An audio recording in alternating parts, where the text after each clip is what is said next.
جس نے کشمیر فروشی کے اندر جو کردار ادا کیا، مولا ہماری آنکھوں کے سامنے ان کو ذلیل فرما، ہماری آنکھوں کے سامنے ان کو ذلیل فرما، ہماری آنکھوں کے سامنے ان کو ذلیل فرما۔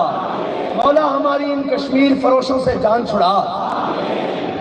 یار کمال علی گل ہے، جنہ دے اسی خون چواں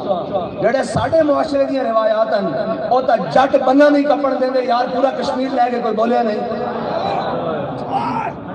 جٹ ایک دن بابا جی جٹ بننا کپڑ دیں دیں جی، پورا کشمیر لے کے جناب چپ کر کے بیٹھے مر جائے گا، کدے نہیں کپڑ دے گا، اور پورا کشمیر لے کے چپ کر کے بیٹھے ہو۔ میں گل تو نہ اندروں نچ رہا ہوں، اور گل کوئی اور نہیں، تسی سمجھو امینی صاحب نے جی بننا ہو رہا نہیں کرن دیں دے جاتے، تے پورا کشمیر لے کے جناب تے سارے کچھ طاقت کرو فرد جناب پروٹوکول تے یہ وہ کی کریے تواڈے اس پروٹوکول نو، تواڈیاں طاقتاں سانو وکھانا واسطے۔ میرے آقا و مولا نے فرمایا قوم دا سردار قوم دا خادم ہوندا، او اپنے دے اگے نرم ہوندا تے دشمناں دے سامنے تگڑا ہوندا۔ ایک ظالم سانو ایویں ٹکرے سانو اکھاں وکھاندے تے اوتھے انہاں دیاں جناب جُتیاں صاف کردے، انہاں دے پیراں